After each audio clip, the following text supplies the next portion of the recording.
Good evening everyone. जय Jagannath. Odisha kitchen को आपण मानक बहुत बहुत स्वागत। नमस्कार। नहीं गोटे मिक्सर जार से देवा कटा पियाज रसुण अदा गोटा जीरा 2 चामच सोरिष 3 चामच। ये सोरिषर क्वांटिटी अधिका रखिए। अल्प टिके पानी देकी ताकू बढ़िया भाव बाटी नेबे। जी दरकार चिकेन तेल तेल को गरम करदे आउ ठंडा हाँपाई छाड़देवे। चिकेन को धोई देछि। एबे देदेबा सेथिरे गोटा गरम मसला कटा पियाज कटा टमाटो। आज आम बनवा चिकेन पोड़ा जोटा कि चिकेन बेसर खायापी बहुत टेस्टी। हल्दी पाउडर लंका पाउडर चिकेन मसला पाउडर गरम मसला पाउडर गोलमरिच पाउडर स्वाद अनुसार लुण। जो तेल गरम कर रखी ठंडा हो जाइए तेल को देदेबा टिके गोली नेबा।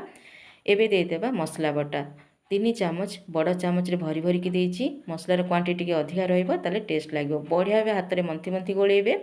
एबे जो कड़े तेल गरम करते से ट्रांसफर करदेबा आउ कभर करके हाई फ्लेम रे फास्ट आम 10 मिनट पर्यंत कुक करवा। देखो 10 मिनट पर देखा चिकेन केते सुंदर तार पानी रिलीज कर देछि।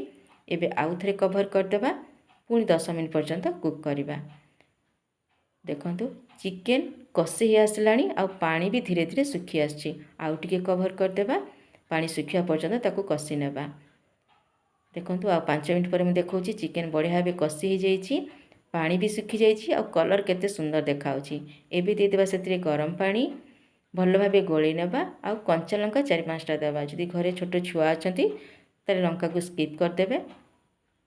एबे कभर करके आउ 10 मिनट पर्यंत कुक करवा। देखो 10 मिनट पर मुझे देखा चिकेन बढ़िया भाव सीझी जाइए आउ रेडी हो जाइए। झोल बहुत टेस्ट लगे यार निश्चिंत बनातु। एबे देदेबा धनिया पत्र आउ सर्व करदेबा। देखो ग्रेवी केते बढ़िया बहलिया होइकी अछि। देखले तो बिना झंझट केते सहजरे बढ़िया रेसिपी गोटे आमर रेडी हो गला। रहुची वीडियोटी प्लीज सब्सक्राइब करबा जमार भूलिबेनी। आउ गोटे वीडियो देखा। Bye bye. जय जगन्नाथ।